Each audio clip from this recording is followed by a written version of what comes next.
10, 9, 8, 7, 6, 5, 4, 3, 2.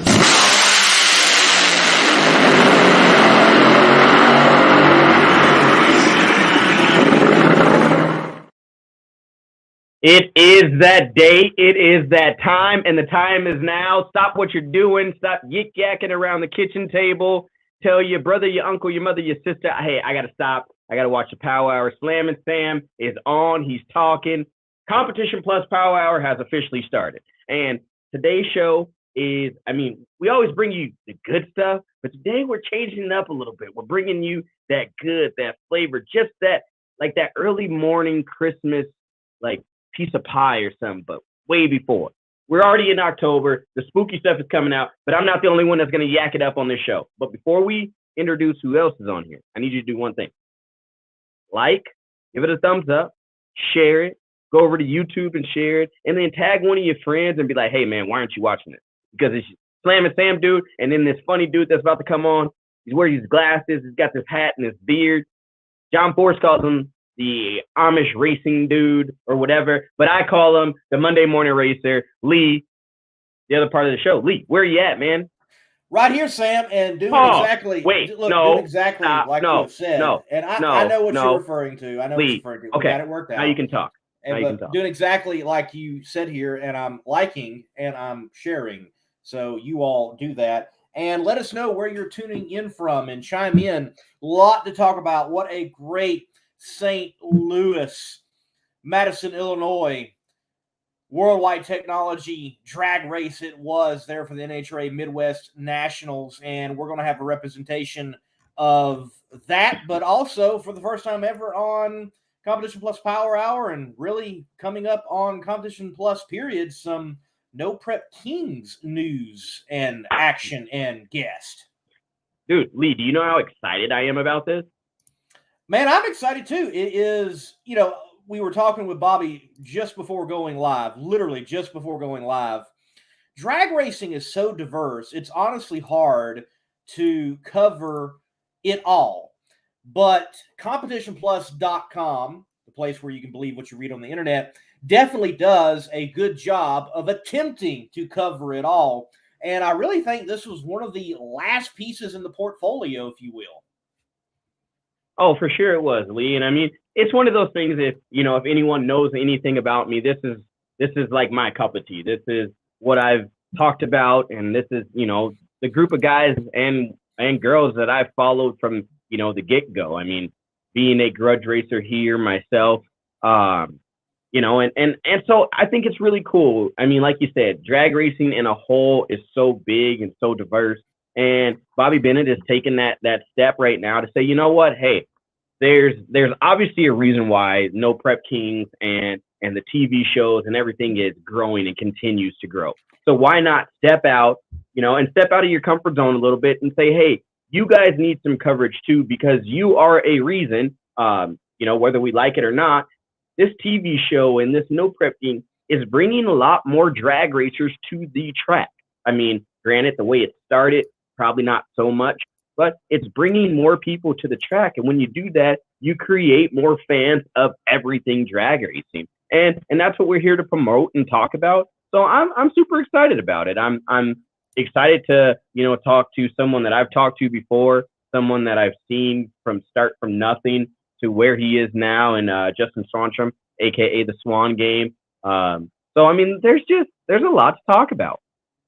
There is, yes, those guests. Josh Hart will join us tonight, and then Justin Swanstrom, the first individual on the show from the No Prep Kings world that's behind the wheel. We have had the tuner side of it, obviously, with Pat Musey joining us many times and talking about it, but definitely diving in on the driver and character side. Has over, I think, 80,000 subscribers on YouTube. Justin has built a great following, and he is definitely get it done. I certainly want to hear from him a little bit more about the thrash they had to get to several of these drag races so far. And then Josh, wow, I don't think anybody quite had him picked to make a move like he did at St. Louis, but a move he has made in the NHRA points of Top Fuel. And Sam, What is the most competitive class this year in NHRA drag racing at the Camping World level? What is it? Yes, I'm turning the tables on you, and I'm going there first, Buddy Rowe. What is it? Okay,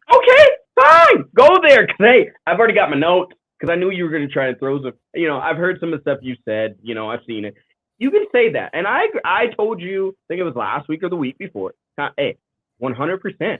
I agree with you. It is very competitive. But then again, you cannot deny the fact that Pro Mod and Pro Stock are still competitive. Yes, you can say, oh, Erica's running away with it. Oh, you could say that about Funny Car too. But you can also say, look at Pro Mod. You got a guy that comes out for the first weekend, pretty much, first race, and what does he do? Wins it. I mean, wipe your tears if you want to, buddy. These are the good ones. This isn't the Kroger Sucks brand. This has got the lotion in it and the little beads. When you blow it, it turns blue. So, I mean, I'll bring the tissue for you.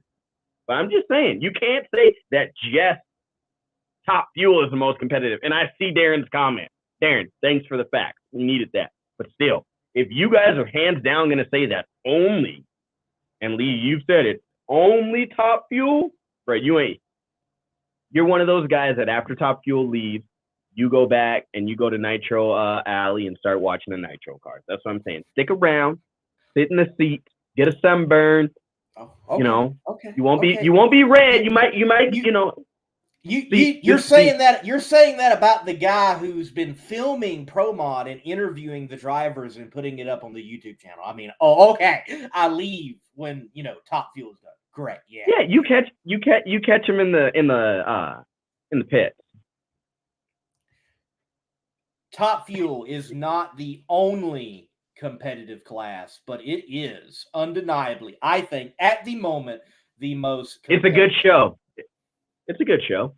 I give you that. It's a good show. It's a good show. Hey, meanwhile, while we're doing that, I hope Sam, round one in Top Fuel was absolutely bonkers. To be there, to see the crowd, it was insane. I wasn't there. I watched it. Lee, I'm just gonna put it like this. And you know what?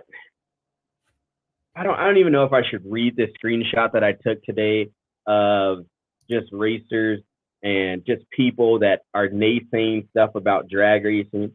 But I'm going to put it like this, and this is going to shut up any comments, any concerns about anyone that has anything to say. The problem is that we live in a time where there is opportunity for people to open their mouths to prove that they have lack of intelligence without the repercussions of losing their teeth. That's all I'm going to say. If I get in trouble for that, I'm sorry. But to you people out there that saying drag racing is dead, or that, this person can't do this or this person can't do that, back in the day before social media, you wouldn't say all this stuff, and you darn sure wouldn't say this stuff in front of some of these people. Because if you did, you might lose some teeth. So I ask, please, from me to you and from everyone else that loves drag racing and are at the events and are getting tanned, and they have to wear glasses because he has to hide his eyes because his eyes hurt so much when he's at the track all day. For Lee, shut up, please. There, I'm done. I'm off my soapbox. Hopefully Bobby doesn't get mad at me for saying that, but just be quiet. Because if you didn't see the stands this weekend, they were packed. It was a great crowd. Good crowd. There was a deep look. Friday night, decent crowd. Saturday, reserve sold out, and it was packed. Sunday, another great crowd. The people in the St. Louis, Madison, Illinois area and around, near and far, they came to that track and they showed out. It was good to see. And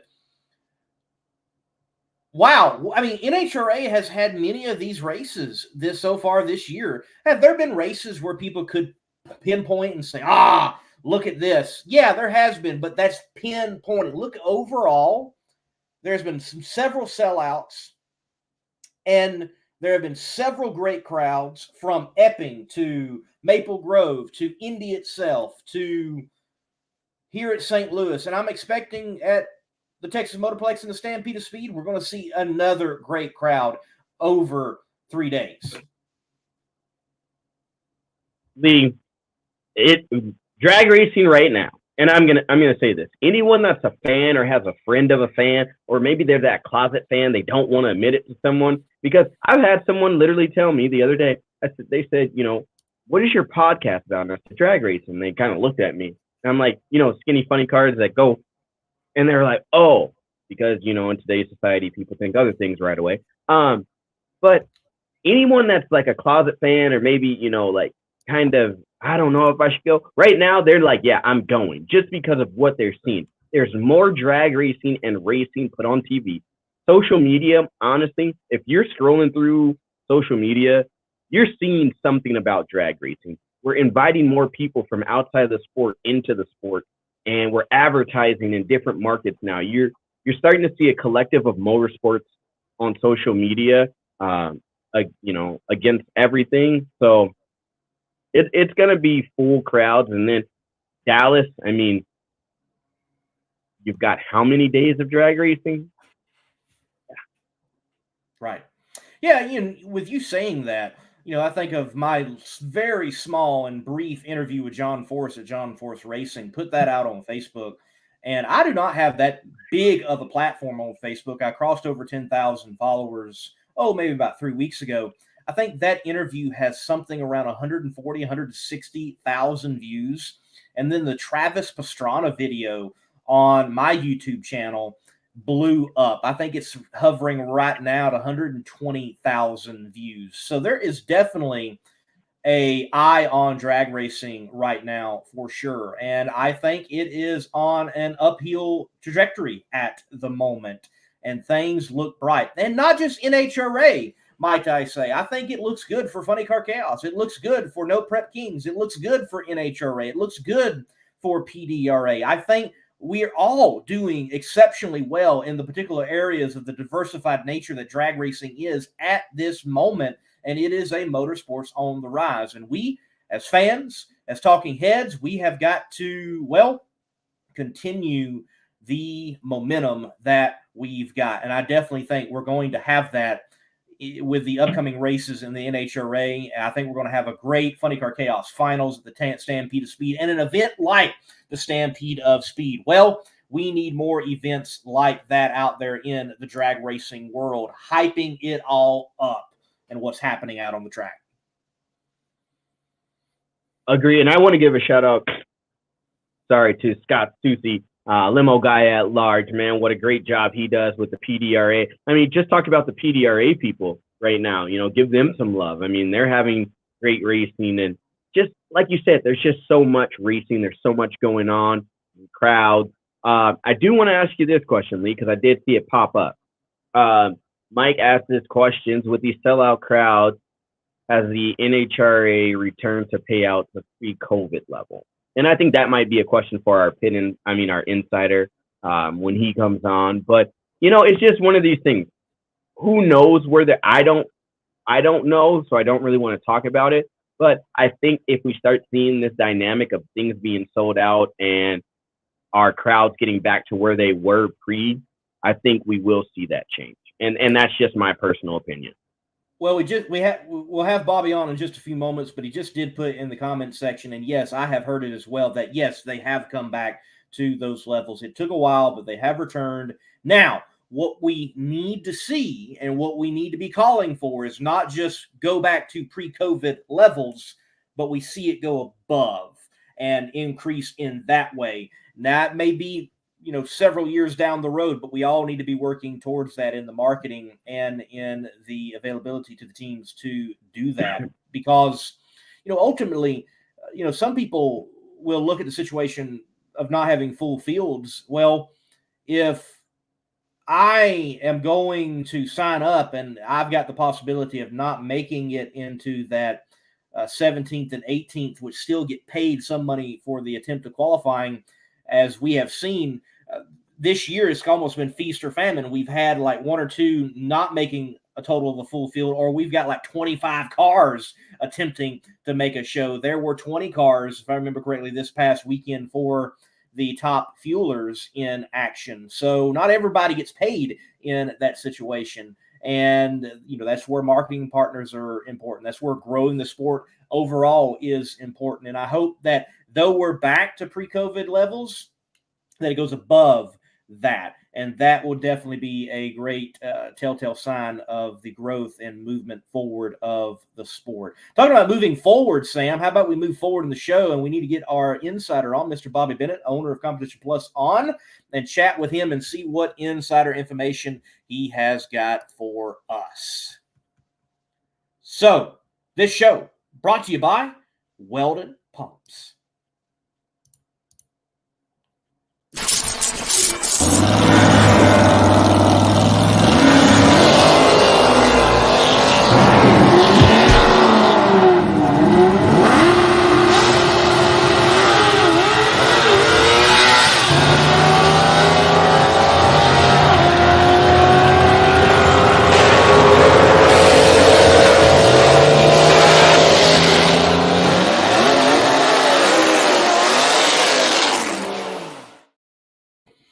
Bobby Bennett on the Power Hour. What good, juicy details you got for us, man? What up, my dogs? How about that drag racing crowd this weekend? How about that? Stellar. Awesome. Hey. Look like a football game. Yeah, well, we got beat. I mean, I know you like to think we're perfect, but we got beat. Have you guys even won a game? Actually, we did. We won one on Sunday. Oh, Sunday. About on 3 Sunday. weeks too late to the party, ain't you? Hey, look, I mean, just like drag racing, it don't matter what you do in the first part of the season. It only matters what you do in the second, right? Yeah. Better late than never. Hey, it's okay. We were a little late on the light, First 3 games were qualifying passes, but now, hey, we're back in it. Got a first round win this weekend, so can't complain. Hey, you can't complain. I mean, beating the number 23 qualifier is a good thing, Whereas we're having to go up against the number 2 and number 3 and number 4s, but that's okay. 23rd gets respect too. Okay, guys. All right, here we go. We've got the latest news on the factory experimental class. Which is like nothing. No. Okay. All right. Now the next thing. Oh, sorry. Dang. My computer started buffering in that moment. I didn't catch that. Can you repeat that, please? Dang. Well, that whole program's been buffering for a while too. It has been. I was hoping to at least see 2 at Indy for something, and nothing. No. Anyway, the word I'm hearing is that we could have the first cars off the jig in January or February. Wow. Okay. So circa 2021. Yeah. It'll be out. 2023, January or February. That's what we're hearing. And for all those that are just, have you noticed that no matter what happens, there are those naysayers who go, "Oh, NHRA circling the drain, drag racing circling the drain. It's about to fail and all." You know what my saying is to those people? Go ahead and leave the sport. If it's going to fail, it's going to fail, and it doesn't need your help to fail. So just go away. All right? We don't need you. Am I being too hard? I mean, no, I agree 100%. I agree with you. I mean, if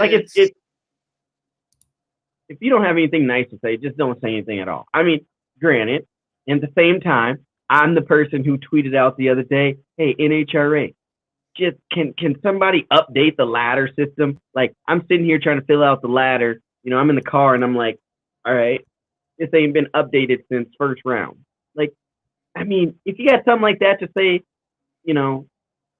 that's corrective criticism. That helps out. But all you got, "Oh, it's dead," or, "Oh, I don't like you because you said this." I'm a person. I'm a human being. Get over it. Like, since when? And this is a question. Here it goes, Bobby. I'm just gonna ask because I was gonna post it. I'm just gonna ask a question. Since when are drag racers not human beings? Like, we got mad at a person that was high up in office for having a Twitter account, but we're getting mad at drag racers for posting something on a social media site, or they're saying that they're going to drive the thing back or whatever. Since when are like drag racers not allowed to say how they feel? Yeah, like, you've been in the sport longer than me. I've had the pleasure of watching some of these drag racers come up through the ranks. I remember when Steve Torrance was driving Dexter Tuttle's Top Fuel car. I remember when Erica Anders was driving the Jim Cunningham Pro Stocker, and I watched these drivers work their way up through the ranks. And so, I was asking some of these people, I'm like, why is it that you regard in such high esteem some of these legendary drivers who used to punch out people on a regular basis? And I'm not calling anyone, because there were several of them that used to throw punches. And there was always some fighting going on in the 70s and 80s. I know for sure in the 80s because I saw it. And yet, Steve Torrance, you would have thought that he killed the Queen of England the way he's treated by a lot of these people. Okay, get over it. My gosh. I didn't see him get mad at one popular funny car when he decked another unpopular funny car in the pits. And this might have been before your time, but I remember it and they remember it. And well, let's just get over it, okay? And for the Erica Enders haters, and I do not have any reservations about saying that if she had been back in the 70s with a car of equal power with Bob Glidden, Lee Shepard, or Frank Iaconio, she would have beat them more times than not. And yes, I said that. I said that absolutely. But, the NHRA, moving back to another topic that we were talking about, the NHRA pay scale. Now, yes, we have gotten back to the pre-COVID era, but we got to probably slow our roll on increasing the purse a whole lot, because whether people want to acknowledge it or not, we are living in a fragile economy. It's not the most robust economy it's been, no matter what a doofus tells you otherwise. We can see with our own eyes and our own wallets and our own checking accounts what's going on.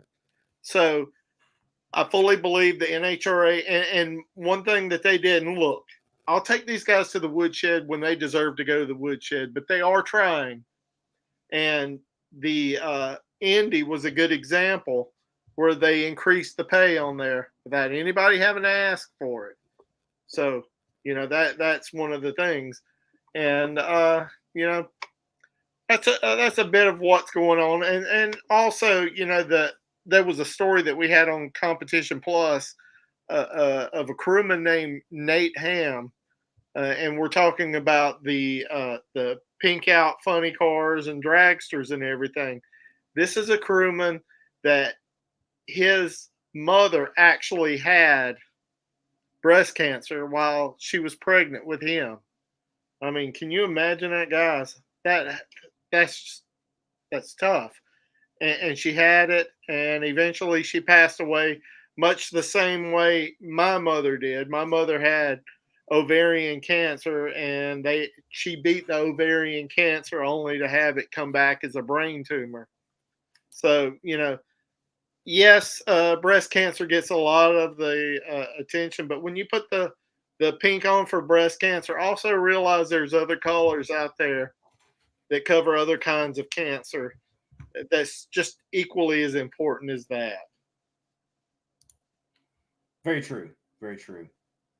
So, Bobby, do you happen to have any news on the situation with Ricky Smith? As Doug Winters has chimed in, I just looked at the sheet for the competitors and the entry list for Pro Modified. Ricky officially withdrew today. Doesn't mean he can't re-enter. Has until Monday afternoon.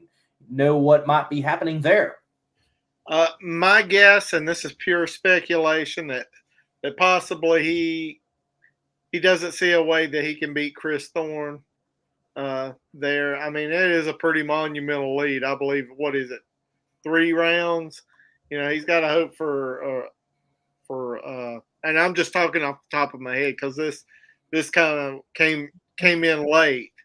But I think when we saw Ricky at Charlotte, that was the last race that we will see him drag race on the NHRA tour.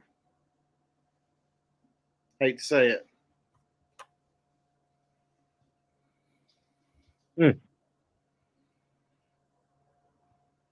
Okay. We have some pretty good articles coming up this week. We have a article coming up on Don Schumacher Racing and the Don Schumacher Motorsports and Performance Parts, showing how they, you know, when Don Schumacher sold his major interest in the Top Fuel team, many thought, well, he's just riding off into the sunset. No, that's not true. They've actually turned a corner, and they're getting very active in the manufacturing of parts. They're supplying quite a few fuel teams out there with parts, as well as the top alcohol, the pro modified categories with parts. You know, where we had the supply chain issues, they're starting to fill that void for a lot of teams.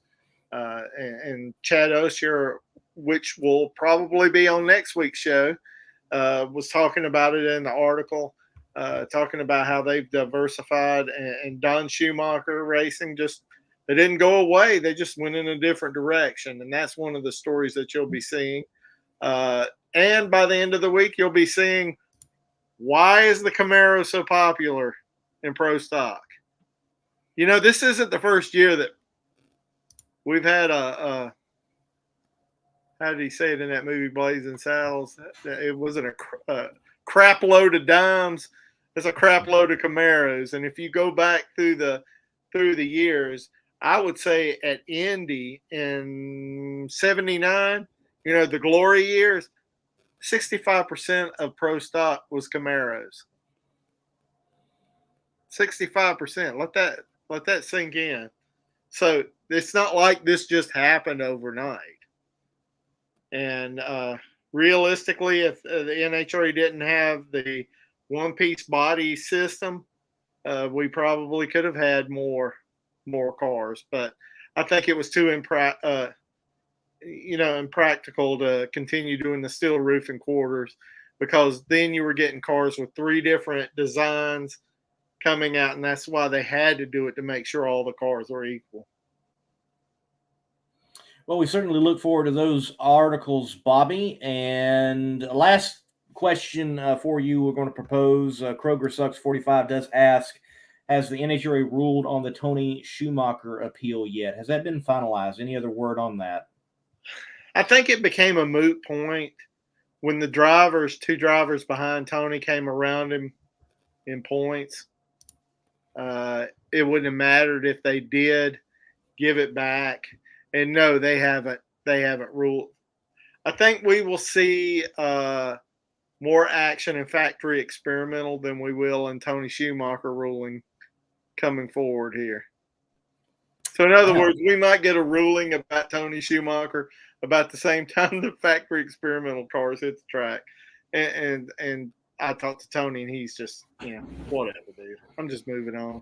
But here's the danger in the whole situation that many, including NHRA, might not have picked up on, is that you're rushing these guys, you're rushing these teams to come up there for a TV deadline, and mistakes and things are going to happen, and then you're going to penalize them. Well, if I'm a top fuel driver and I got a choice of making it up there for the TV thing only to be fined more than I could have won for that round, then I'm slowing my roll. Guys, sorry, I can't make it. You just got to make a single. So that's a dangerous thing that comes about with all of this. And really, and then NHRA is also under a lot of pressure. Hey, you threw J.R. Todd out of a race here for being off on this, and you let this rules infraction go on, which was probably more egregious. Now, I don't want to say egregious, but it was it was a bigger deal. If that it was a worse Or- sin. It was a worse sin, and you threw him out of the race, and this team got to keep going on. Well, if you let a team keep going on and they have such an egregious rules infraction, maybe it wasn't that bad for you to let them go on. Would you not agree? I think, honestly, that's why we haven't seen more about this, is because, like you said, I think if more comes about it and they're like, you know what, we're just going to, I think then we would see JR and them say, hey, hold on, wait a minute. Like, can we reevaluate this? Because look at this scenario. So I think it's a mixture of two. Well, I tell you what, if I would have been JR, I would have been having a how do they call it, a poop fit of epic proportion. I mean, I would have. Would you know? I'm like, hey, what the hey? What the hey here? I would have been more than hey. Pee on my head and tell me it's raining. We all saw what it was, right? There's do's and don'ts, and sometimes you just do not say anything because you don't want to deal with the rest of it, right? Yeah, you just Isn't that how that's said? in the corner. Yeah. Hey, okay. I mean, there's more topics, obviously, that we're going to talk about, but a lot of people are asking this and that. The timing system, Bobby, your opinion, your thoughts on Proxron and the timing system. Something probably blew through the lights. Probably did. I think that 393 miles an hour would have gotten them thrown in the tech shed for a little while, wouldn't you? No, it basically, to my understanding, what happened is something rolled through the beams, stopped it prematurely, but when it rolled through the beams, it also started the timing, which it had more of a running start. And that's how the 393 came up. I think, and I applaud NHRA because I wasn't privy, although I could have went to live timing and I didn't, to see the incrementals that might not have matched up with that. And sometimes we have failures. It's not always perfect. But I'd say by and large, our timing system is pretty foolproof. I agree. I think the timing system does a good job when you consider how many runs are ran through the traps, if you will. Granted, on the horizon, I think there is a serious issue overall timing system-wise for drag racing. I mean, we're already having people cannibalizing old computers, hopefully finding that particular piece to go into this computer of this particular system. So the need for an updated system, it's out there. It is. Yeah, I believe so. But and Brock Meyer's been doing this for decades, and he's done a really, really good job with it. I'm just wondering if maybe if there is a next level for this system. But seeing what he's come up with for the 4 wide and all the different variations of drag racing, that's pretty slick what they've come up with so far. When you can time 4 cars at a time, then again, how do you time the cars on a NASCAR track? And there's 30 of those guys, 40. It can be done. Right. Yes. I think can be done. I for sure think that there's more coming. I think that there's someone that is, testing something maybe at a smaller facility that we don't know about, or there's working pieces coming. I mean, look at the way technology has evolved. Just from everything else that we're doing. So I think, like you said, and I mean, there may be a testing company that we're outsourcing that is just kept solely under the rug right now until we can work out all the bugs. And like you said, I mean, time is needed. And I mean, it's coming down the ladder, I believe. We've seen, shortcomings here and there. So I wouldn't say that no one's looking into it or no one has their radar on that right now.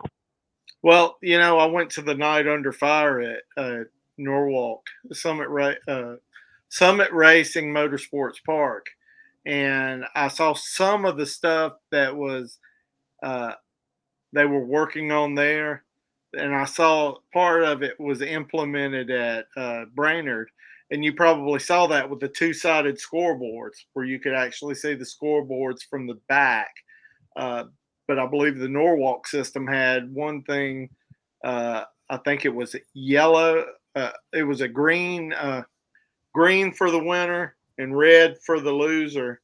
Time, the elapsed time and speed was color coded to tell the winner and the loser. Of course, you also had the light too. I don't know that I'm a fan of that one, but because the wind light works just fine for me. But it just goes to show that we're trying to reinvent the wheel and doing a pretty decent job of it. Right. Oh yeah, and I mean, I like this comment too. And Lee, I know both of you guys know about that. The transponders in cars for IndyCar, Circle Track, they all use that kind of timing system. I mean, it's just one of those things. It's a matter of time when things come out and roll out. So I think for drag racing, it would be nice if there would be a backup in the case of someone hitting a phone block, and your time also being disallowed, though you stayed in your lane and you were trying to possibly even get in the show. I do think we need an internal backup system. Maybe it has a margin of error even to it. I'm fine with that, but at least give someone a time to put on the board in a situation like that. I would like to see something to that effect out there in the drag racing world, and it not just be reliant on a system that we have seen things happen, whether it's a tire up in the air or something going through the lights. Yeah. And I think the one year at Indy, we had a frog or something in the beams, or maybe that was Memphis. We had a frog in the beams one time. So, you never know. You never know. I am glad, though, that we have got well beyond people actually running over lights. Oh, gosh, like the Lenny and Brogno 1980 Gator Nationals, where they had like a cinder block out there, and it just like took off half of his front end when he coasted right. The only front part of the front end left, and he tore it up in the lights. Yeah, right. Well, Bobby, look, thank you for the insider information. We're going to let you go. Still waiting for Josh Hart to roll in here. We'll see when and if he does. But, Bobby, thank you for the information, man. Hey, I appreciate it. And I do have some very, very good news. Weldon Performance is already re-upped for next year with us. Awesome. Well, thank you, Weldon Performance. And like I say, if they can make stuff for airplanes, they can certainly handle it for your race car. And we have agreed in principle with Pete to come on as a advertiser on the show too. Awesome. Well, we're going to have the peak performer of the week then. We're going to have to definitely work that out. Sounds perfect. What class do you think you're going to pick them out of, Lee? Well, right now, I would say peak performer of the week would probably be Steve Torrance in NHRA Camping World Top Fuel. Yes. All right, I give you that one. Or I thought you were going to. Anytime McNeil Freeman shows up with the taxi cab and the V as in Victor stock automatic. Yes, I completely agree. Yes. Oh, man, yes. All right, Bobby, look, have a good night, man. Hey, bless you all, guys. Thank you.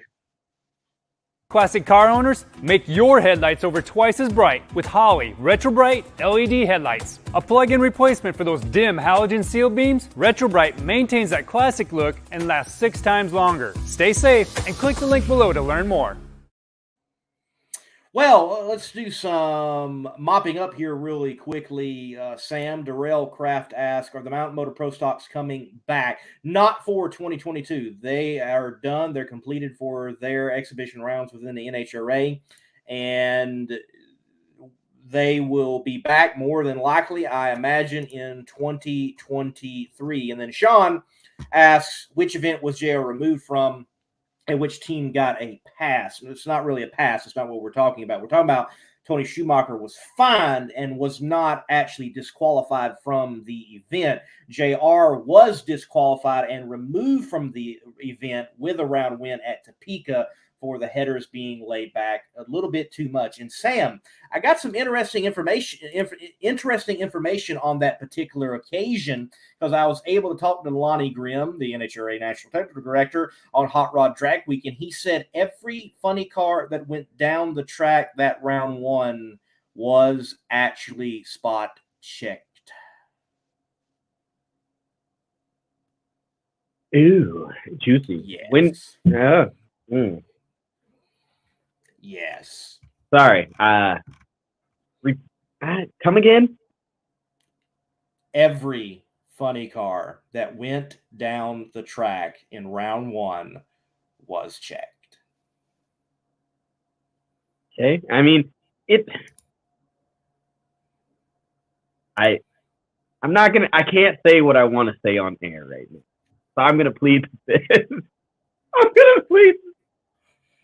Sorry. I know what I want to say too, and I just sorry. Hey, I was on mute. I gotta take a drink. You gotta take a drink. All right, take a drink, man. Take a drink. I'm getting a lot of juicy information right now, Lee, and I'm just I'm mind blown. I'm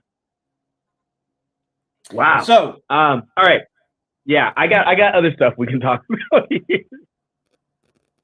So, man, I do want to talk about Pro Stock, because great class. There has obviously been great competition. There are great storylines, but it has been a story of Erica continues to lead the way and show dominance.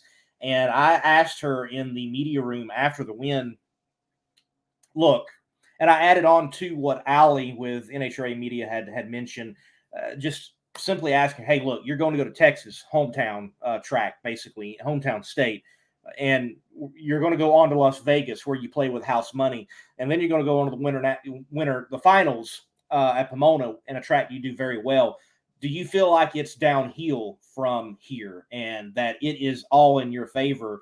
And dude, she confidently was like, yes, they feel like it's in their corner. It is their deal. And if she loses it, she lost it. But I don't think she's losing it, dude. If Lee, all year, if you've gone around that camp, if you've seen the way that they've just been, like, can I wave the white flag? Because I'm not going to mess this up. I'm just going to say what they're doing, what they have been doing is working very well for them. And it continues to show that this off season and the time that they've had off and doing stuff together as a team and as a family and as a community has paid off for them. Is someone going to say this is a dress rehearsal, what they've been going through? You don't want to say that. I have her right now written on my, to talk about list. Like you said, she's going to Dallas, right? She's a Texas girl. You don't want to say the odds are against her, but I mean, she's got the target on her back.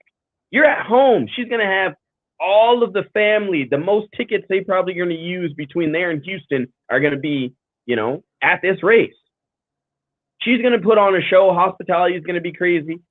So is there going to be a little bit added stress? Yes. But is there not at the same time? Yes. Right? Then, like you said, you go to Vegas after that.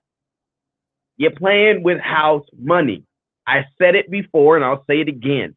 When it comes to Double E and Vegas, bet on red. You can qualify in, the number 12, 13 spot and run right through everybody. She's done it time and time again. You can't bet. And then you're going back to where it all started. You're going back to somewhere where she loved, California. Do you want to call it a dress rehearsal? Do you want to call it a downhill slope? Do you want to call it riding the bunny hill? No, of course not. What does that sound like to her competitors?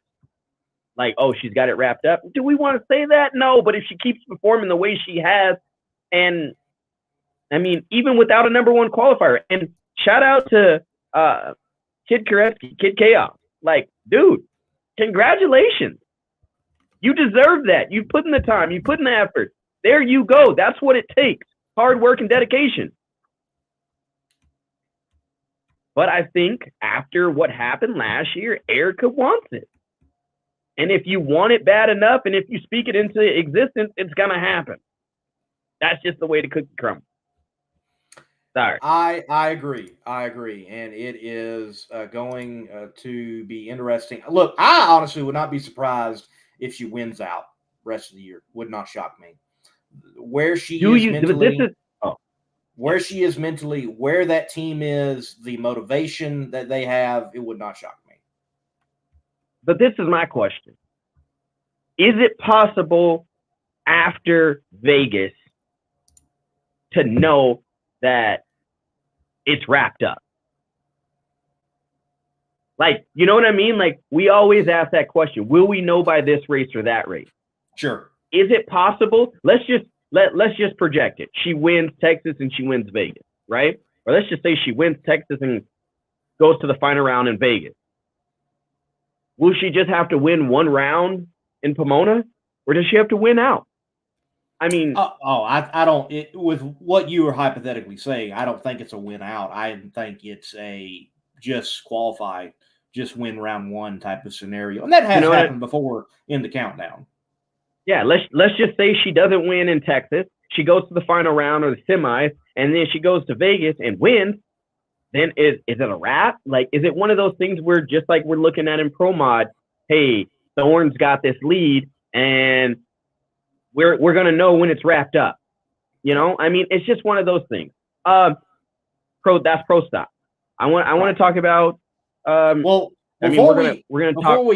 got our guest on. He's backstage. We're ready to go. I was just going to talk about 388, but no, we go ahead. Let's take a break. Let's take a break. We'll talk to Josh. Let's talk to Josh. We're going to bring him on right now, right after this break. Competition Products, your source for hardcore engine parts for street, strip, and oval track. Our free catalog is packed with hundreds of product lines from the best-known manufacturers in the performance industry. Lowest prices guaranteed. Free shipping and handling on all orders over $149 in the continental U.S. Need expert advice? Our knowledgeable staff is just a phone call away. Competition Products, race parts sold by racers since 1970. Josh Hart, welcome to Competition Plus Power Hour once again. And aren't you all glad that Erica Enders isn't in a Top Fuel car? She is awesome. Well, dude, you were pretty awesome yourself there at St. Louis. And wow, what a literal topsy-turvy day for Top Fuel that has the door flung wide open in the points chase for the championship here in 2022. You're definitely in the running of it. You're definitely in the talk of it after a runner-up finish at St. Louis for the Midwest Nationals. Congratulations, man. I know that was another shot in the arm your team needed, and I know that you all want to perform at that level. Yeah, thank you very much. And absolutely, we are going to go all out for the next 3 races and see what we can accomplish.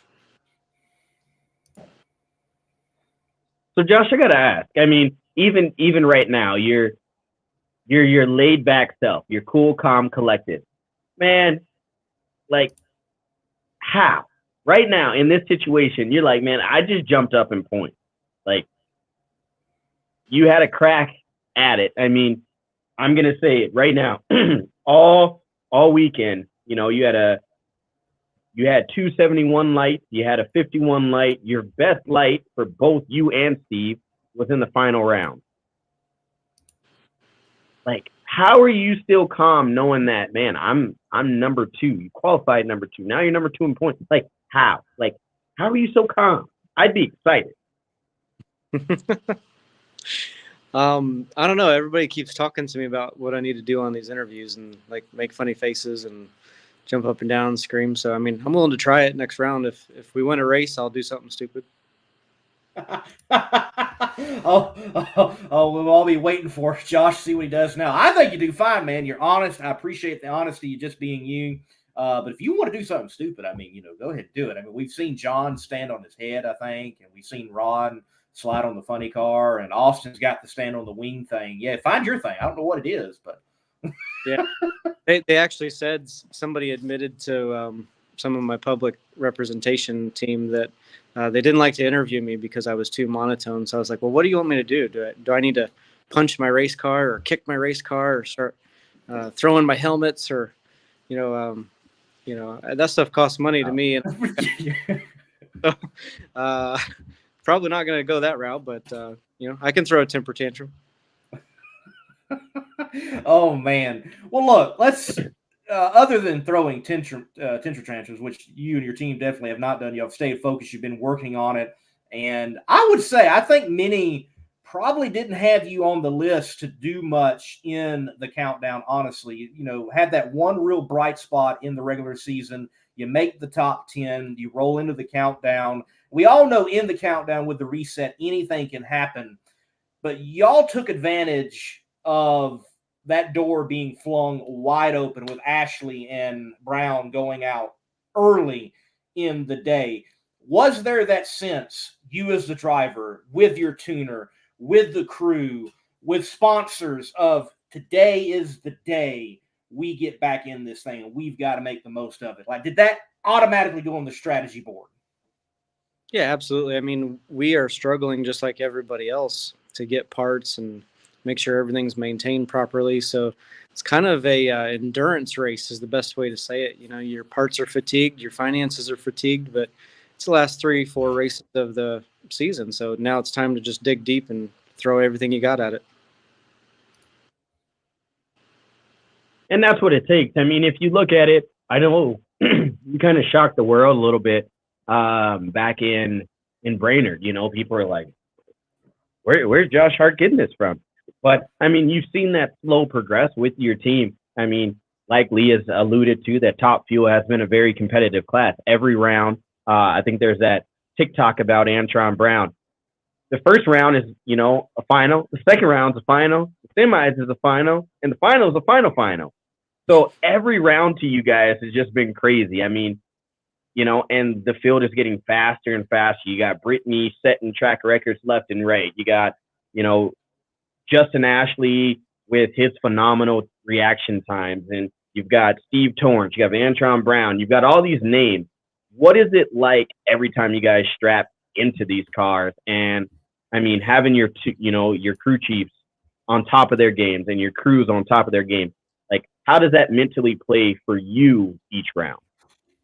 Well, first of all, I got to say that, you can't take anybody lightly. It's anybody's race at any point and any time. I didn't take Scott Palmer lightly. I look around and you got Doug Foley, who's kind of creeping right up in there. You gotta pay attention to these guys. It's something that you can very quickly lose a grip on, and you can't underestimate your opponent at any point in any time. So that's the first thing. As far as getting strapped in goes, I mean, we've had our fair share of questionable runs this year, and I put all my faith in my team, so Ron will tell me, you don't get to worry until I tell you can worry. And even when I tell you can worry, I don't expect you to worry. Well, there you go.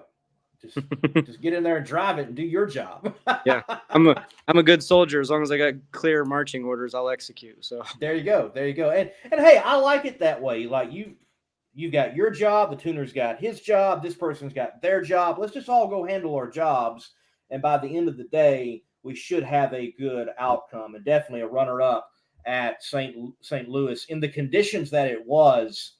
And when I say conditions, obviously there's a lot of times that has a negative connotation. No, those were stellar conditions almost all week end through that event. And what a tremendous race it was in qualifying and on race day. I think qualifying ranked somewhere effectively the 5th quickest field in Top Fuel history. Yeah, insane conditions once again.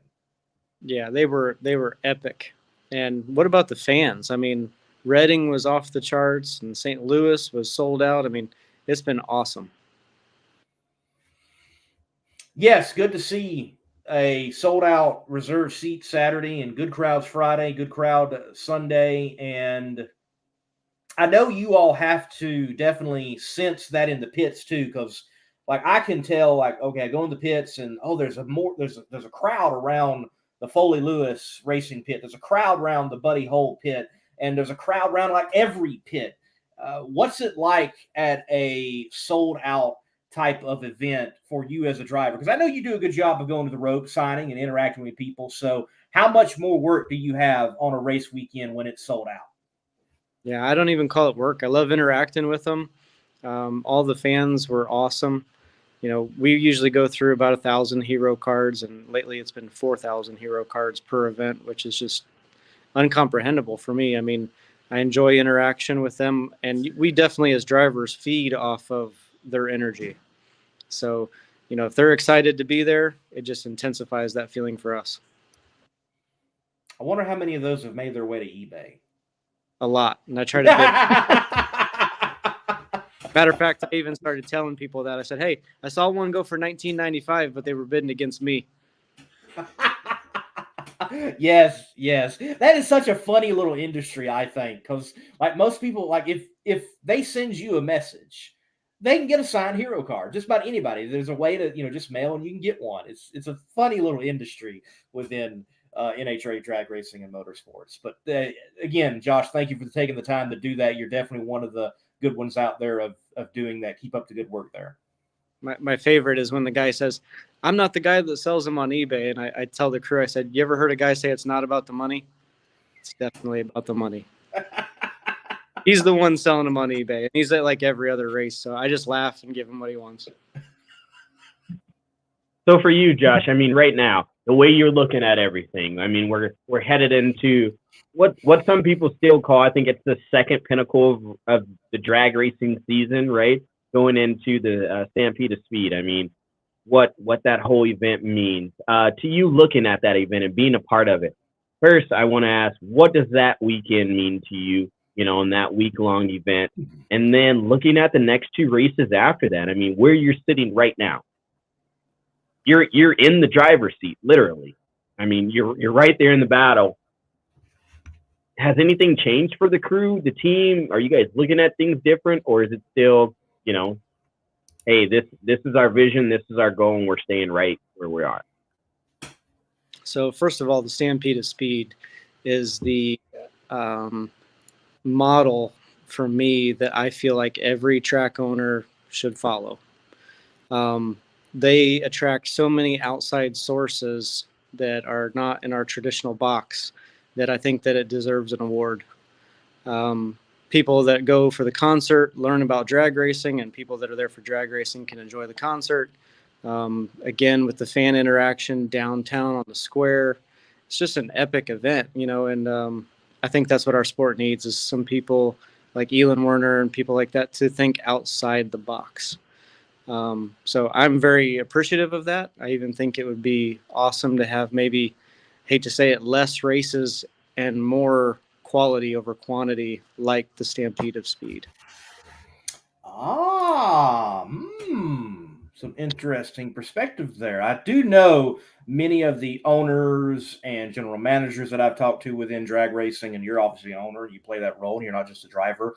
They would like to see less races, under 20 under. And yeah, I think having the quality of races and they being even more festival-like would behoove for the marketers and the local municipalities that these places are in, whether they're big or small, to not just be about the race, but it be, a place where we all go have fun around racing and have more. And that seems to be the trend. And the people who are already doing that, they're seeing success.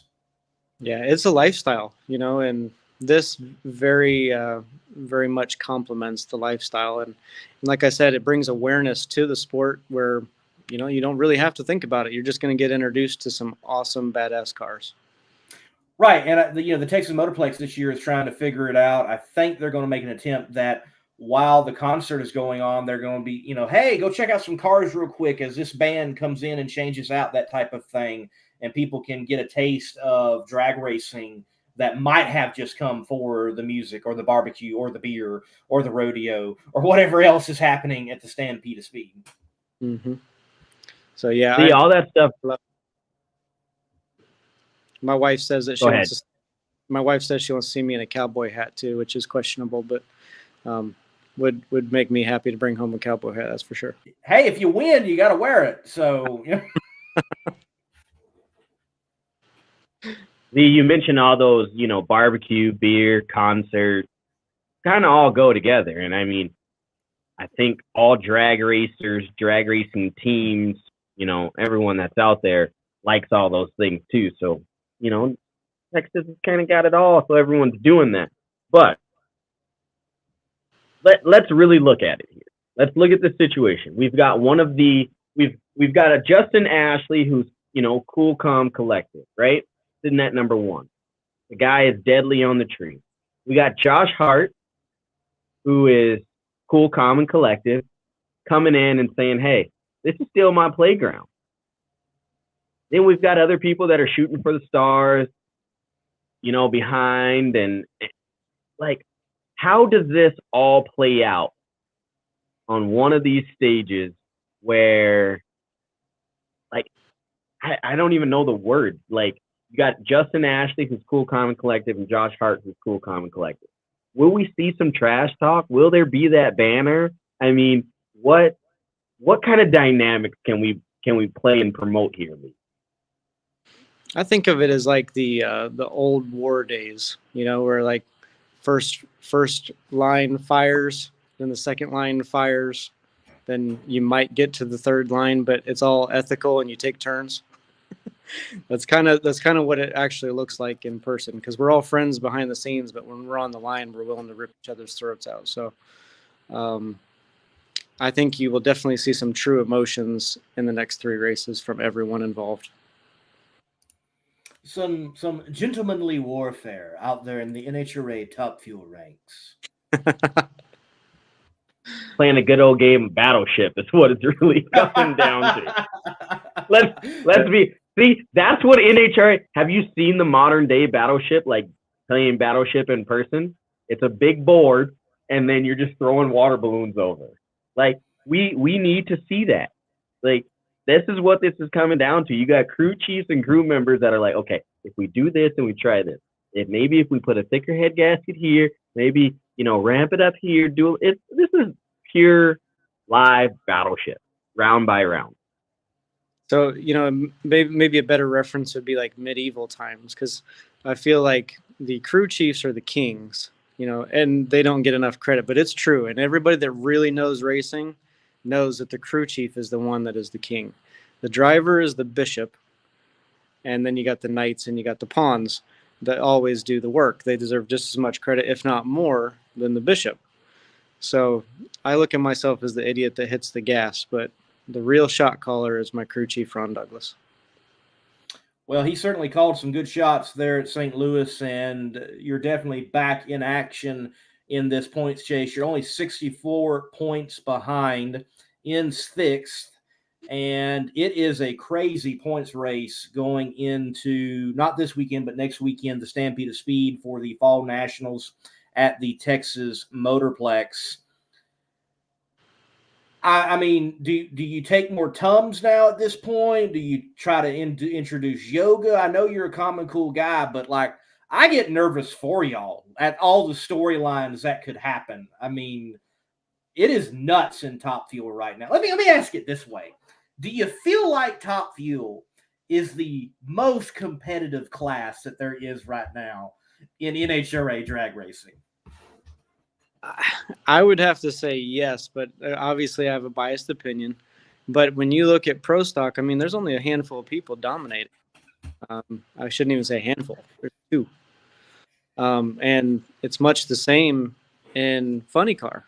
So, you got Top Fuel, and it's literally going to change hands about 3 more times, I think.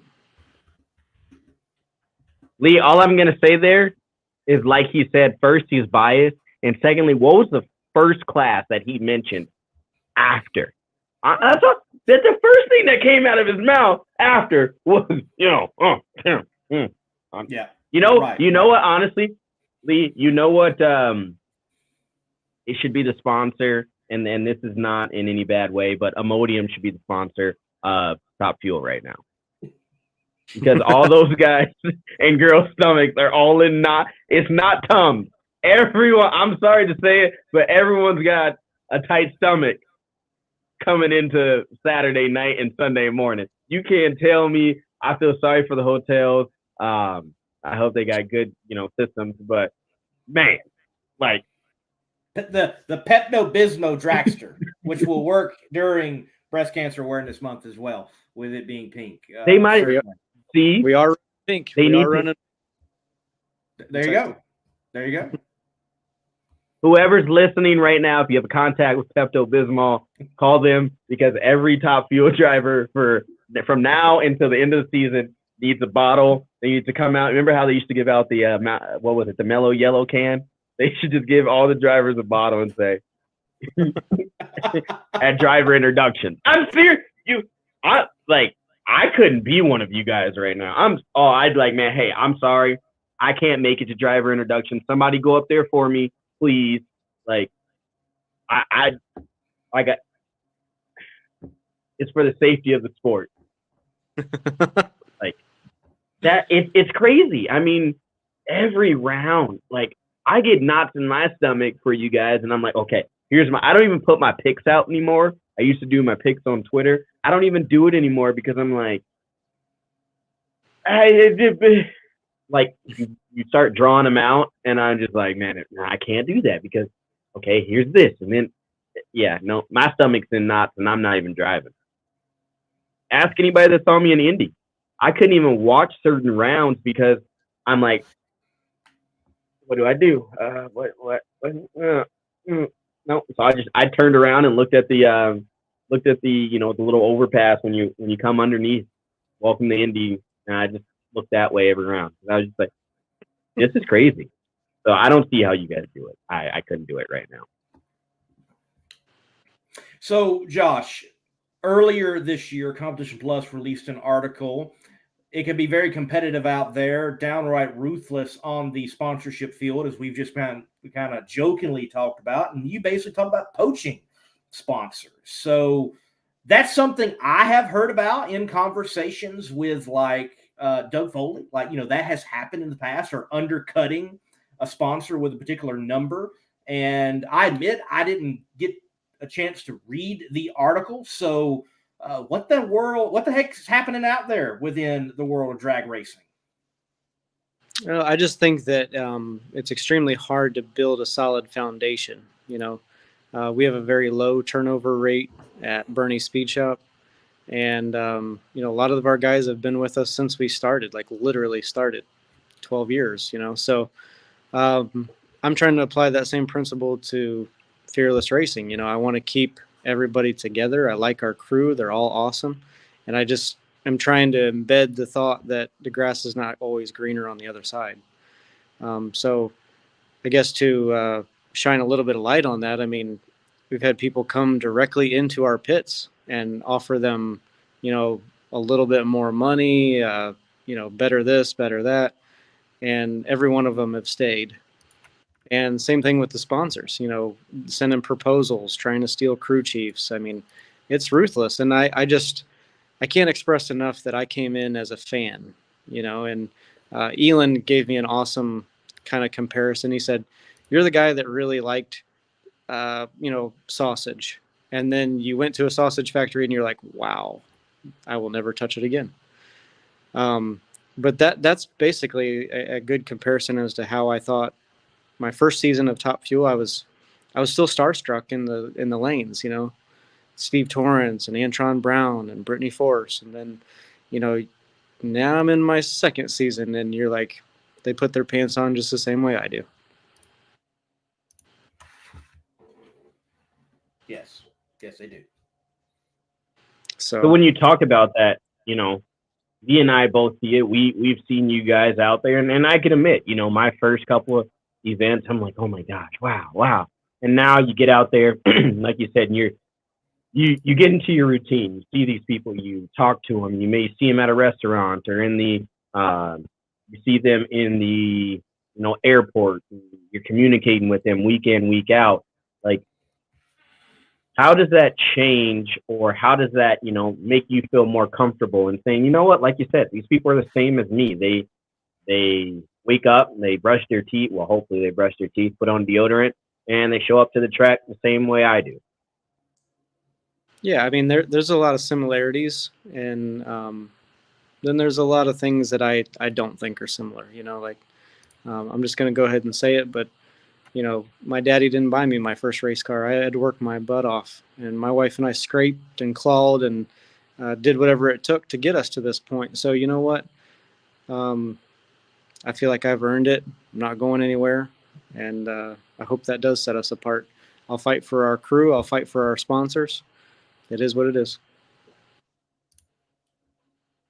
So recently, Florida was hit with a major hurricane. Is everything okay there in Ocala and with Bernsey Speed Shop? I know that was further up from where it was hit, but definitely storms stay strong for a while. So how are things? Everything is seamless. There's a lot of people that need help down here. I'm happy to say we're not one of them, but prayers go a long ways for the people that definitely need that. All right. So that at least the car through the window caused more damage than the storm. We can get by that. Cool, great. Which that is now fixed. I mean, so like all those cars that were damaged, how far behind now are you guys since the last time we talked about all the damage that happened? It set us back about 3 months. We usually have between 75 and 200 cars in our care, custody, and control at all times. So we've been able to maintain about 75 cars and get caught right back up. So very blessed in that department.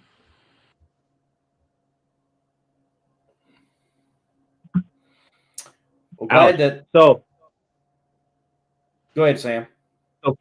So with all this happening, I mean, we have Josh Hart. I mean, we have the Swan game coming on with Justin, and people are saying, since you alluded to my daddy didn't buy me my first car, they thought that you were taking that as a little grudge, little grudge smack of talking about them. Was that the point there? I mean, is Josh Hart getting a little grudge racing smack talk in? Yeah, you can take it however you want. There's a lot of people, and it's not, I don't know who that guy is that you were just talking about, but, there's a lot of people out here that are second generation drag racers. I'm not one of them. There you go. I appreciate, and that's the meat. I appreciate the Doug Foleys because you know what? I used to race next to those guys. I think they're awesome. Right. As Max mentions here, I love the story of how Josh and his wife started their business. I mean, you have worked from the bottom up to the top, and you are successful. Well, no matter what may come in this championship, you've got there. And I know you want more, but you've already won in so many ways and are a testament to anyone watching this of what hard work can do and how it can pay off. Yeah, one thing I want everybody to remember too, which is so easily forgotten, is I'm only on my 30th race. This is my true first full season. Even my alcohol days, I never did a full tour. So this is still my first full tour. And I've learned a lot every time I've got behind the wheel of that car. Speaking of your A Fuel days, anytime at the Texas Motorplex in A Fuel, and if so, what is the record there? How have you done? How have you performed? I had really good times and really bad times.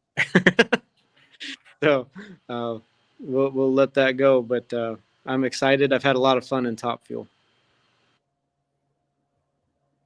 I got some digging to do now, Sam. I got to dig into those records now. With Josh saying that. Yeah, I'm gonna go. I'll go ahead and put it out there so I can save you some homework. That was my first time ever red lighting in competition. Ooh, that does sting. That stays with you. Yes.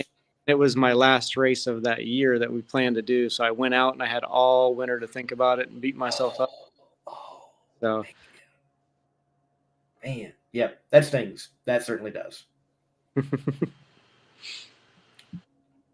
You got a question coming in here from, as I've been doing, answering questions, but you have a question coming in here from Kroger Sucks 45. Says, do you still have your A fuel car? No, I sold the entire program to Karen Stalba, and she was awesome to work with. She made sure that the crew chief and the clutch guy actually stayed with the program, and they've had their own success since then.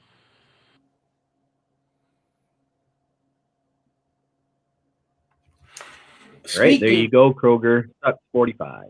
Speaking of program, definitely there are highs and lows, ebb and flows.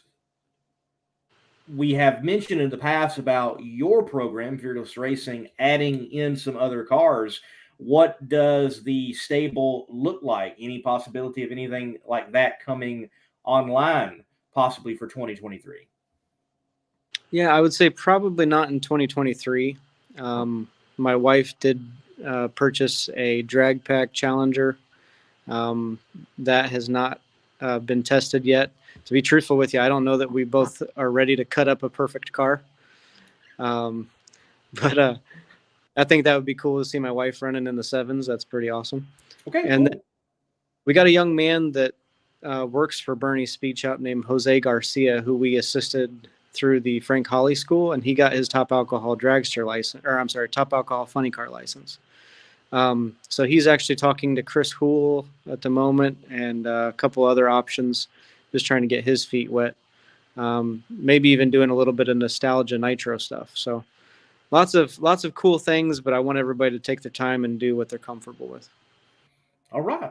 Sounds good. I like that. Helping grow the sport in a lot of ways, and some other folks come up through the ranks. And wow, that's exciting to hear that someone could possibly, do some funny car action with Josh Hart. That's cool.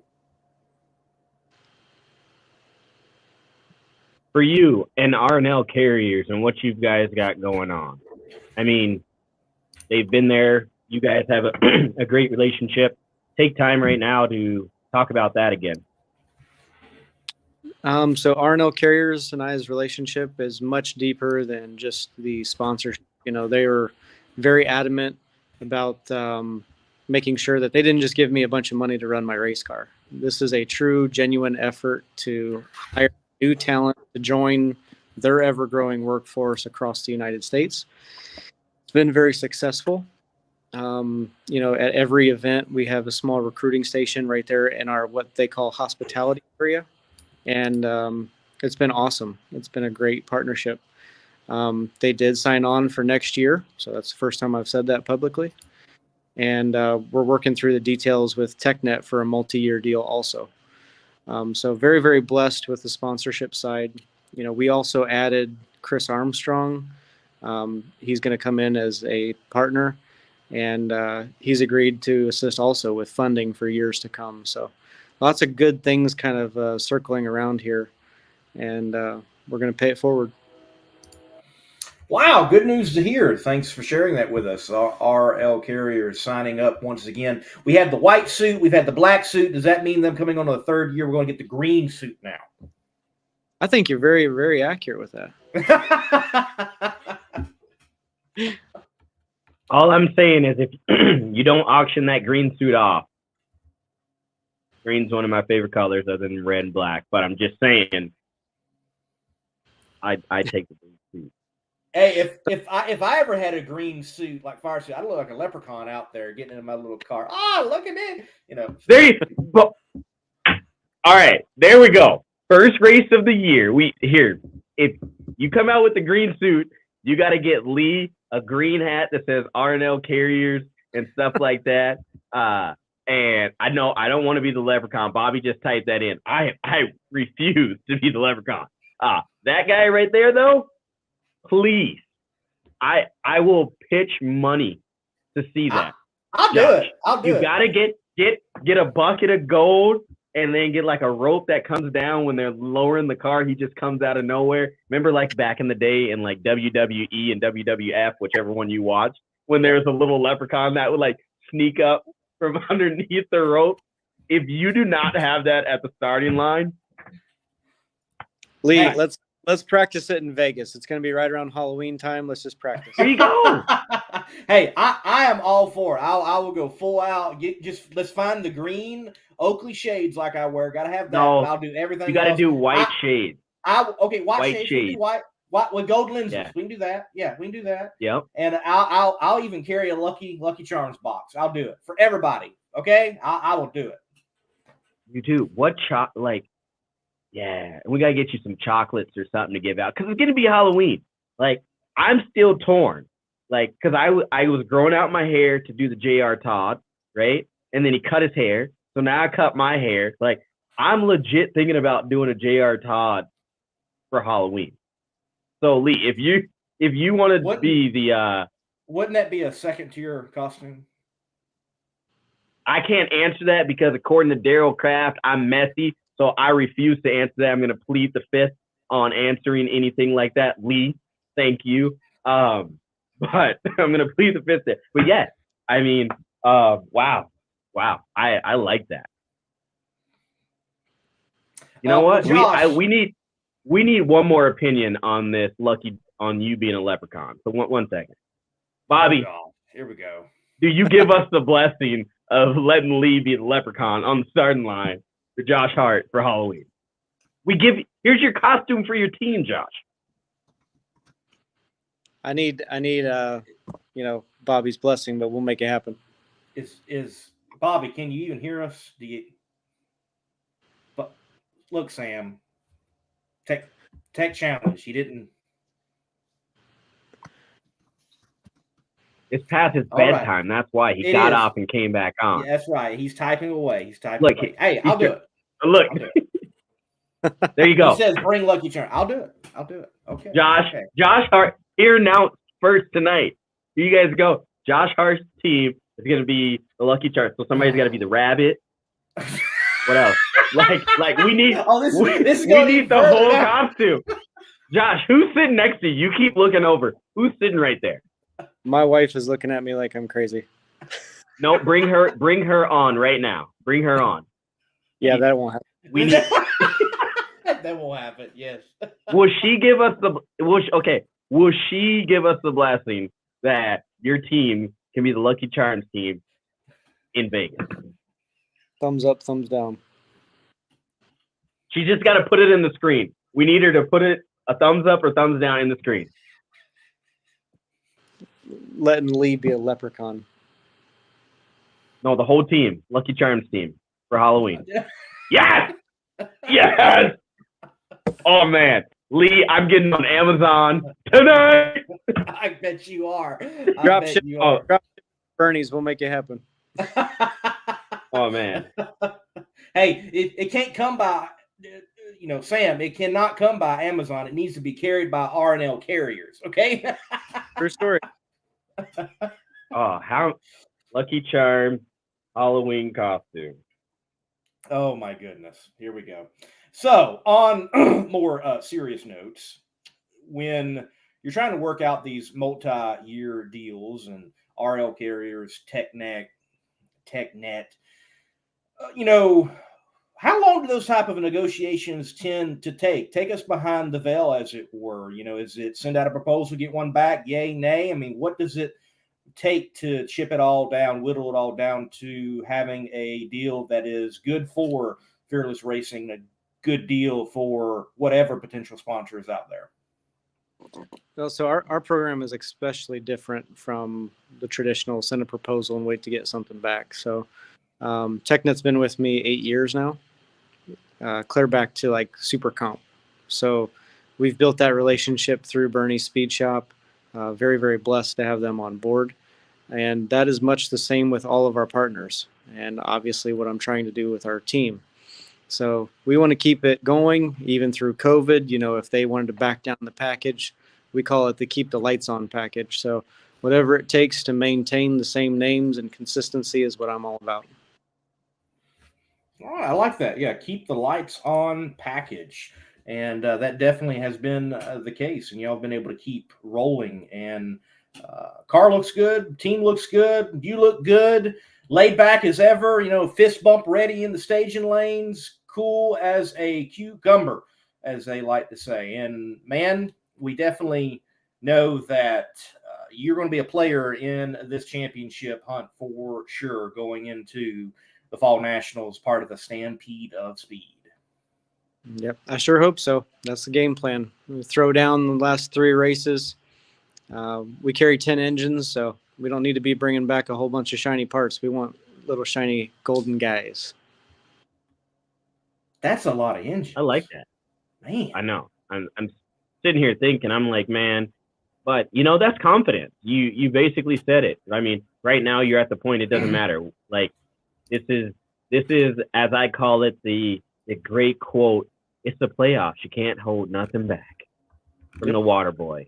I mean, this is you coming in and saying, remember that time that Josh Hart had Lee show up at halftime and the R&L Carriers team won the Bourbon Bowl?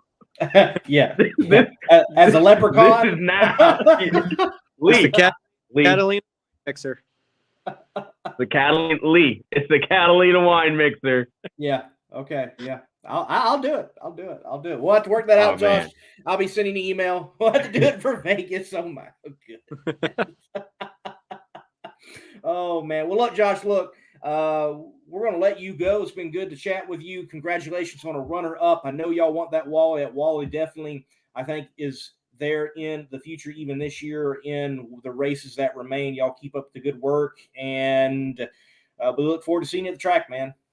Thank you, sir. Appreciate you both. Take care. Adios. No, thank you for all you do, Josh. We appreciate it. Yes, sir. Thank you.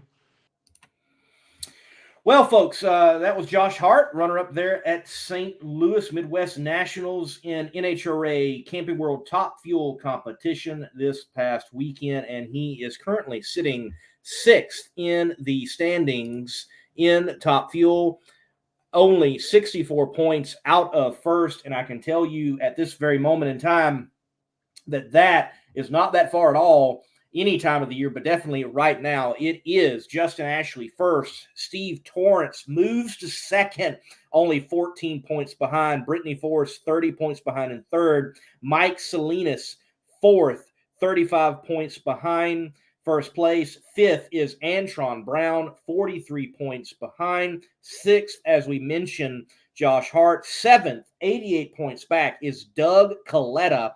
And then we have, rounding out the top 10, Clay Milliken, Sean Langdon, Austin Prock, all 120-plus back.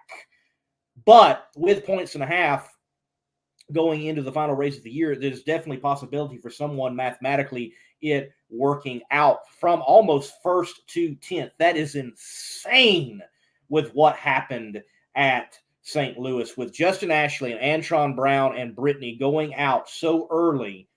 It flung the door wide open.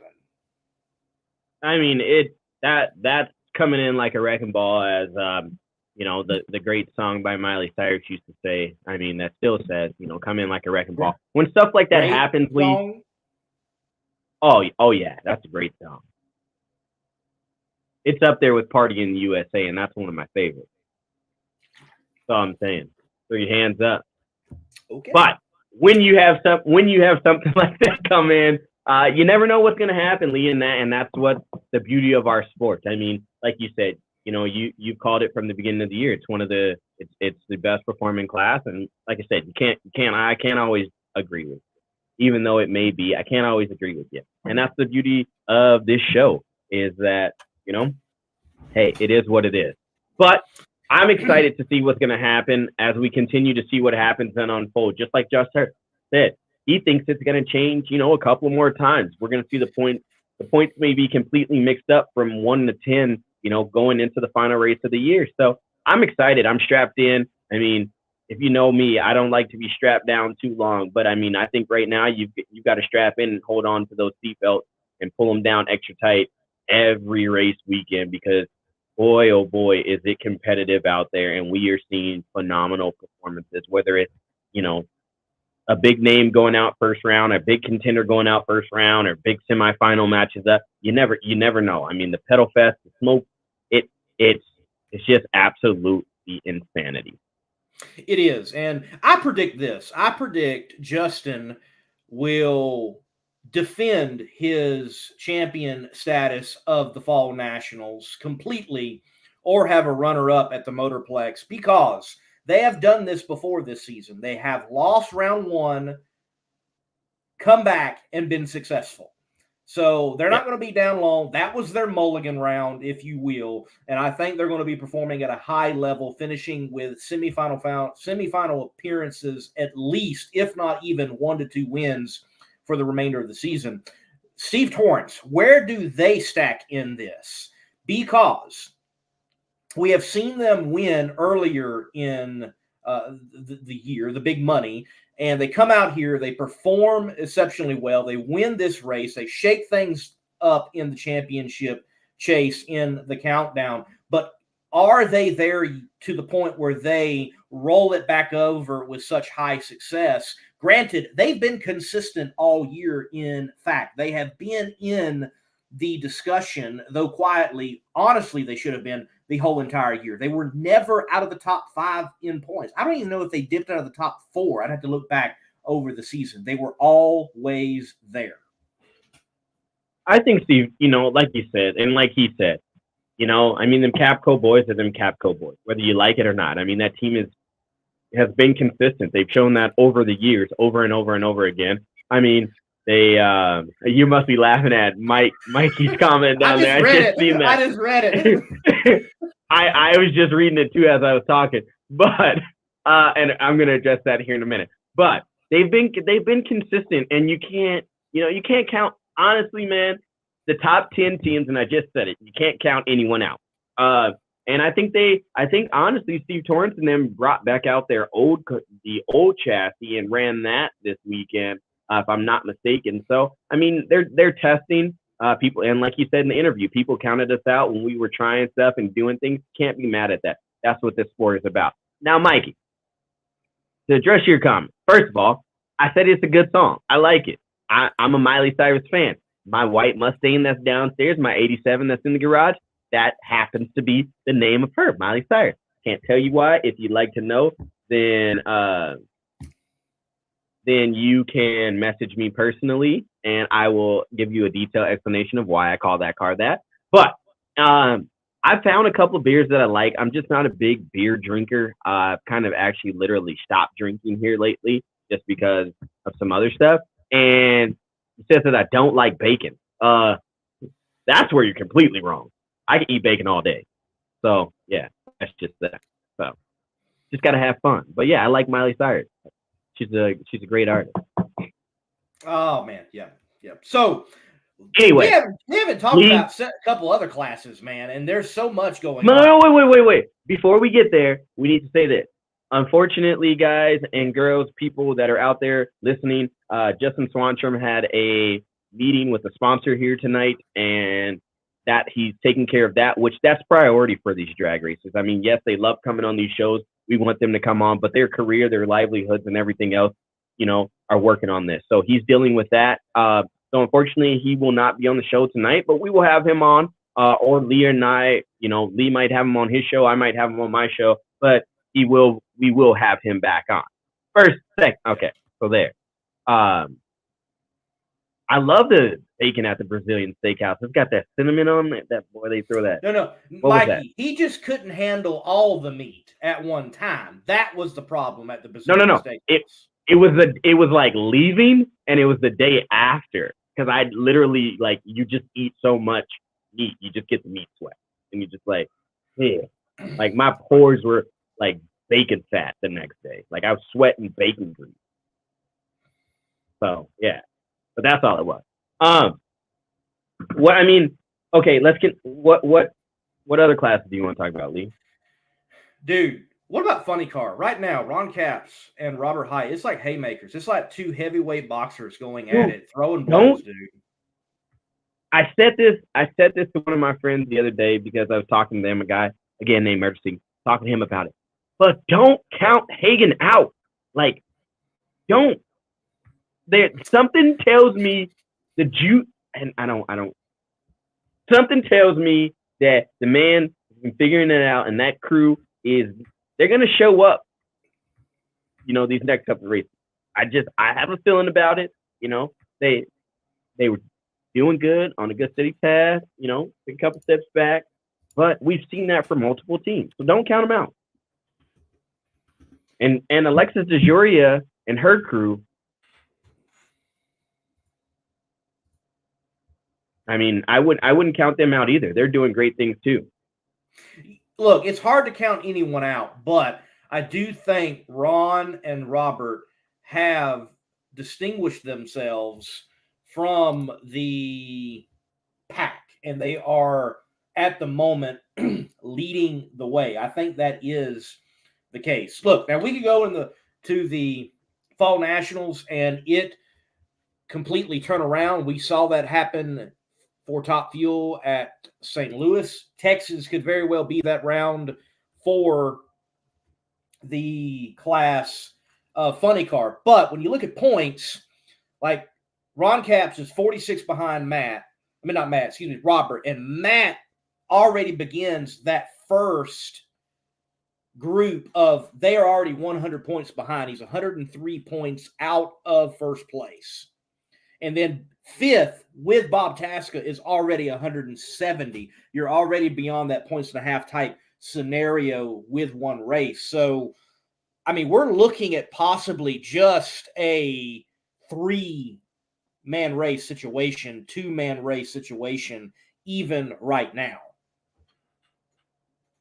I mean, I think it across the board with all the teams we're looking at these scenarios, right?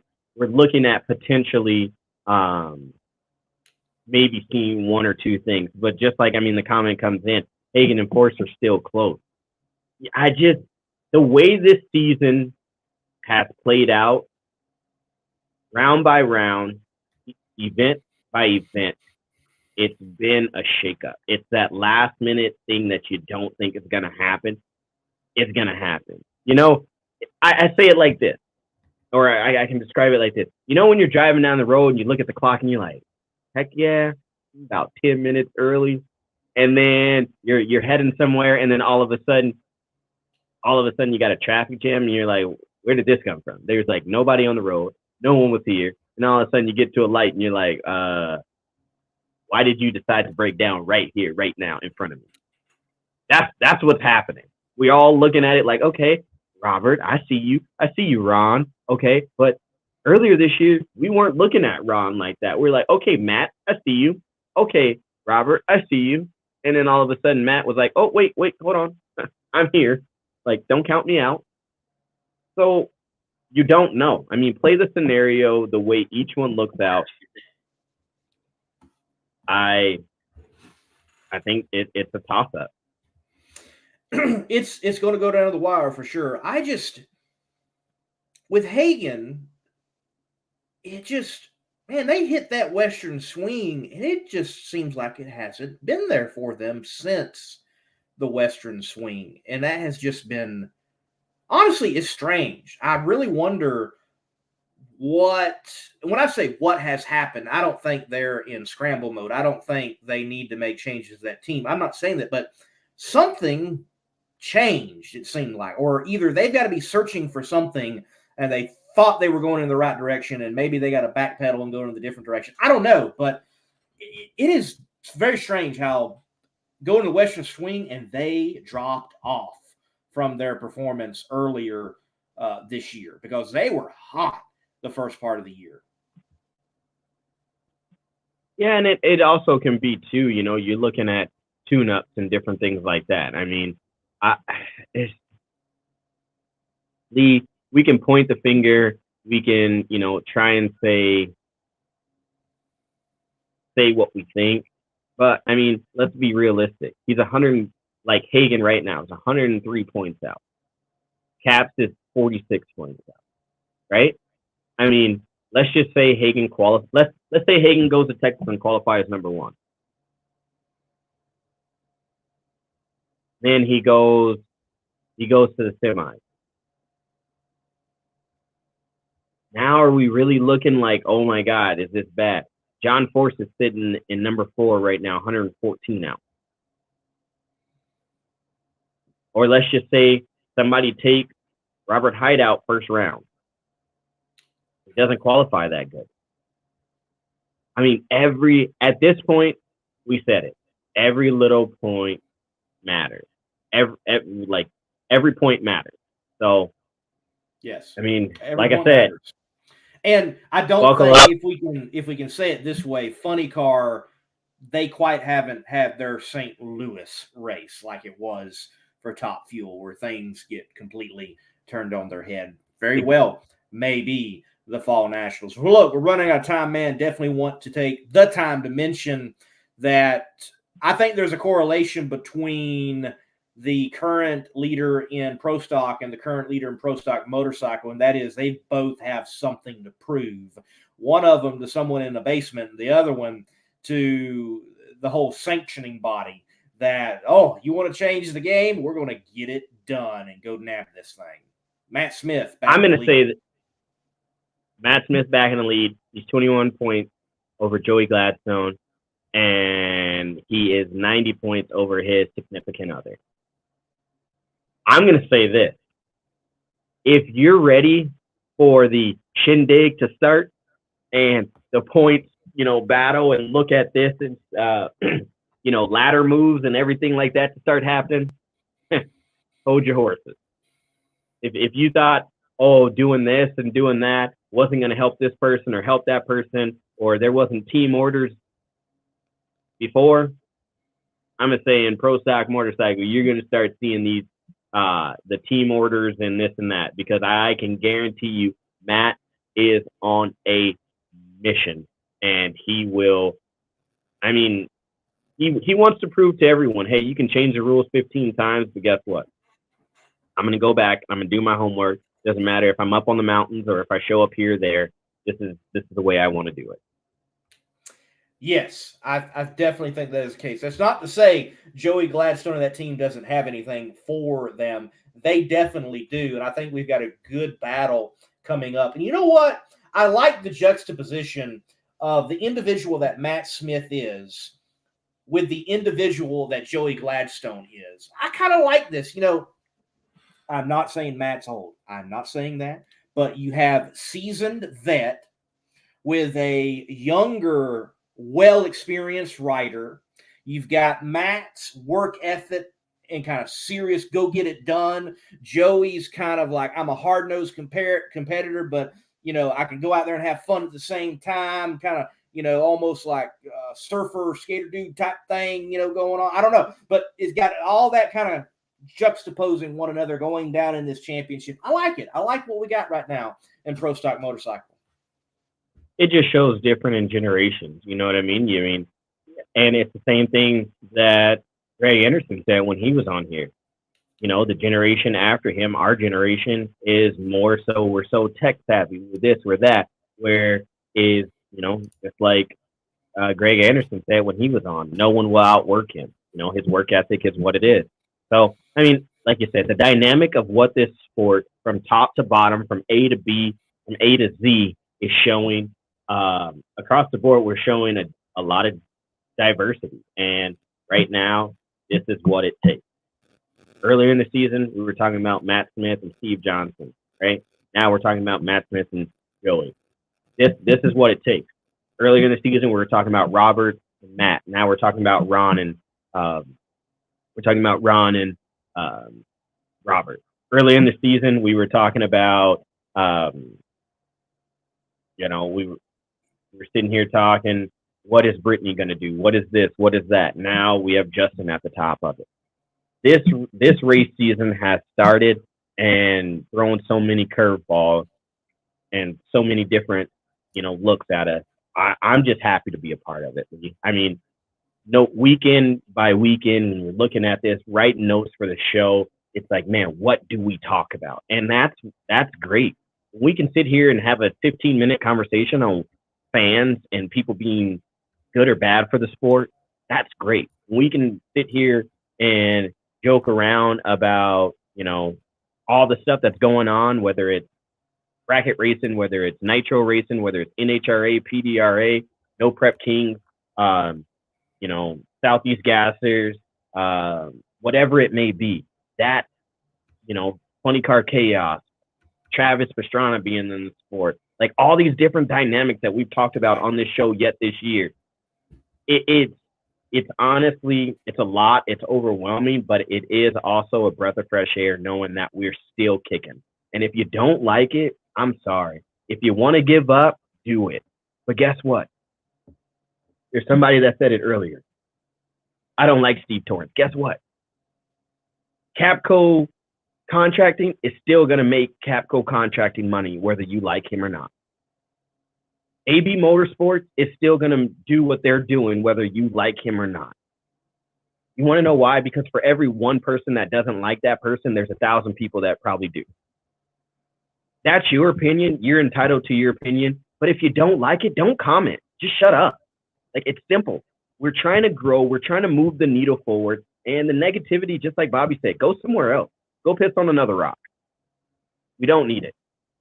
If you're not here for the betterment of the sport, if you want to read a comment the wrong way because someone else in the comment said something, that's on you.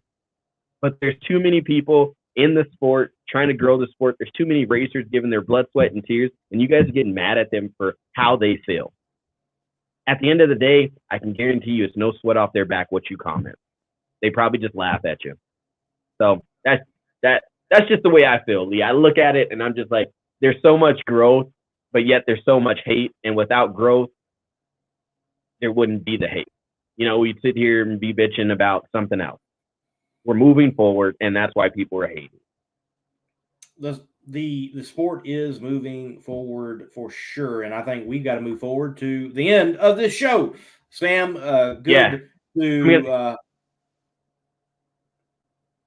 I'm looking forward to eating something. What are you eating? Did you already eat? I already had supper, yes. It was a Jimmy John's sub. What number did you get? I like the number 11. Good right now. What is that? That is the ham and turkey with bacon and cheese. I like that. I might go and try it.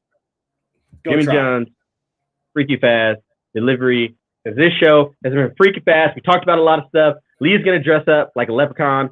I'm excited for that. I'll do it. I will do it.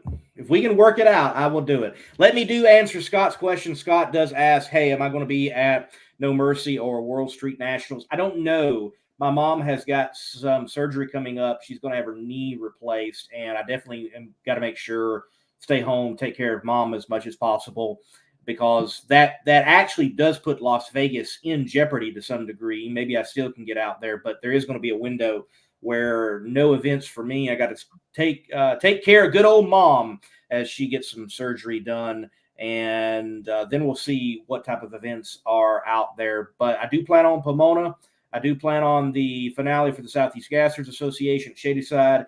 Do plan on PRI, which is coming up very soon. We'll be there before we know it. Sam, look, great to co-host the show with you tonight. Folks, we're sorry that Justin Swanstrom could not get on. He was having some signal issues, and he did also have that sponsorship dinner obligation to work that out. No problem with that, but we definitely thank Josh for coming on and being a gracious guest and giving us some more time. To each and every one of you, thank you for watching. You can catch my show Between the Slicks on Thursday night, 8 p.m. Eastern Time on the Monday Morning Racer platform, or even right here on the Competition Plus Facebook page. It's streaming to that site as well. Sam, what about you? And you close it out for us. I am coming out with some more content. Been working on some things for a driver. Just getting that done, but we will have more content coming out and some, silly live feeds. Just cracking jokes and laying back with some of the drivers. You can check that all out at Outlaw Performance ENT Facebook. Go over and subscribe, hit the bell and notification. Outlaw Performance ENT. That is me, Slam and Sam on Facebook, Instagram, wherever else. Most of it's Outlaw Performance ENT. Again, you guys, this has been a fast-paced show. This has been a fun show. Thank you guys, like Lee said. Thank you guys for being here. Thank you guys for supporting us in Competition Plus. Thank you to Bobby Bennett and the whole Competition Plus team that has believed in us and take a risk on us every weekend and lets us yak it up here. Till next time, till Tuesday, you guys keep the pedal to the metal. Keep those questions coming in, and we will talk to you guys later. God bless. Stay safe.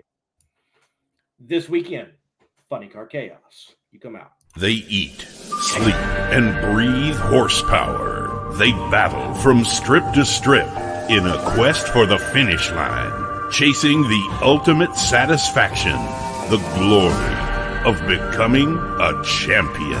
It's run what you brung. And it all comes down to this: the Funny Car Chaos and Outlaw Fuel Altered Championship Finals. Join us at the second annual Stampede of Speed, October 7th and 8th at the historic Texas Motorplex. Presented by Spell Paving, Wolf Pumps, Lone Star Forklift, Vertex Roofing, Performance Motor Coaches, Fat Tire Apparel, and the Red Line Shirt Club.